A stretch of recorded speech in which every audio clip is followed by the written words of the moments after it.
वारणा धरणात 26.13 TMC पाणीसाठा। जिल्ह्यातील वारणा धरणात सकाळी 8 वाजेपर्यंत 26.13 TMC पाणीसाठा असून या धरणाची साठवण क्षमता 34.40 TMC इतकी असल्याचे जलसंपदा विभागाने कळवले आहे। विविध धरणातील पाणीसाठा व साठवण क्षमता TMC प्रमाणात पुढील प्रमाणे: कोयना 58.82 105.25, दोम 8.72 13.50, कन्हेर 7.19 10.10, धोम बलकवडी 1.53 4.08, उरमोडी 7.19 9.97,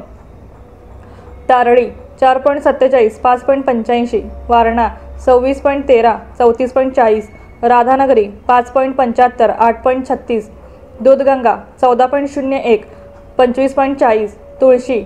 2.37 3.47, कासारी 1.88 2.77, पाडगाव 3.02 3.72, अलमट्टी 88.12 123, सांडवा कालवा व विद्युत गृहाद्वारे विविध धरणातून सुरू असलेल्या विसर्ग क्युसेसमध्ये पुढील प्रमाणे: